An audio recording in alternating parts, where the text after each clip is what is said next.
My name is Bina Ramanand and I work at Family Frontiers in Malaysia. And one of the things that we work on is equal citizenship rights for Malaysians.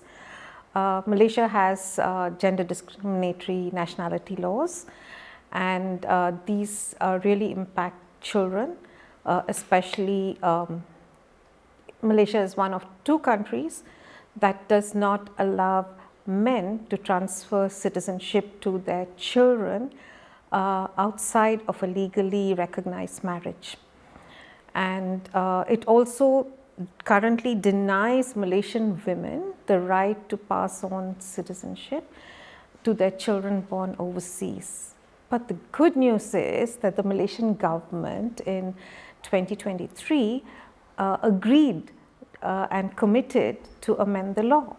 So that really had some very good news, and it brought a lot of excitement because in Malaysia there are a lot of categories of statelessness, a lot of children who have been deprived of Malaysian citizenship. And these are not children who are foreigners, but they are children who belong to Malaysia. They've been brought up in Malaysia, and they have either parent is Malaysian. So it's either the Malaysian father, and through this there are actually, it could be thousands of children who fall into the gaps of statelessness. And how do we know about this? Because actually there's a lot of lack of data and statistics are not collected on stateless children. But in April of last year, the Home Minister actually in the media disclosed that there were 150,000 citizenship applications that they were holding on to, that was under process. And so that's how we knew that there was this huge amount of applications, and they are children, mostly they are children. And the good thing again was the government actually committed to clear some of this, and the Home Minister actually successfully completed clearing about 15,000 as of last year, and has committed to 15,000 more applications this year. And so we are really happy about that because it makes a difference in every child's life. And it's about like those 15,000 families are no more in limbo and can plan ahead. For those children, it just means a lot. It means they have access to national schools, they can sit for the national exams, they can go for tertiary education, they can healthcare.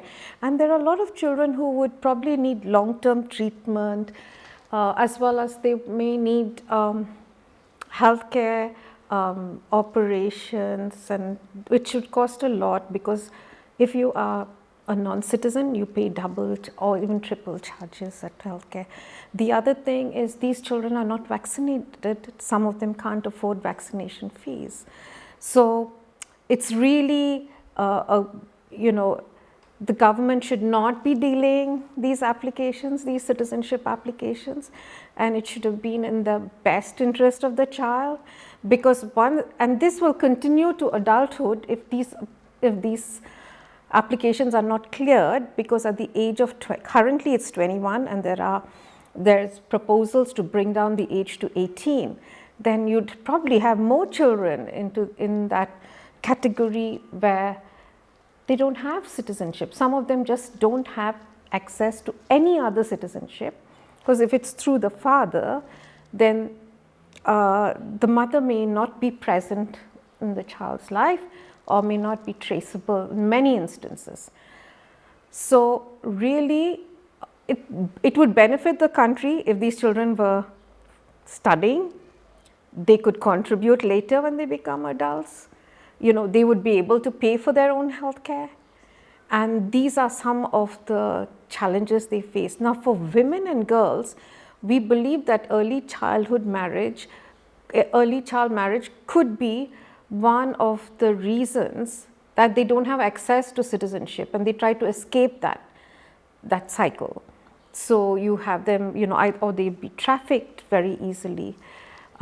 without a citizenship, you could also go into a detention center. And then where do these children go? You know, we've seen cases where they were asked to return to another country, but which country? Malaysia is their home. Because we are talking about children whose either parent is Malaysian. And therefore, we think that any child who has a parent who's a citizen, irrespective of the marital status of the parent, irrespective of the place of birth or the gender of the parent, they should have access to citizenship, because it is their birthright. This is the country that they call home. And citizenship really gives access to all other all other rights and fundamental liberties. And so therefore, it would be a good practice for countries to have a proper system of determining who can become a citizen, and not leave these children in limbo, not take years to approve of those applications. And we hope that the Malaysian government will actually continue rapidly approving citizenship of children whose either parent is Malaysian. We are not asking for anything else.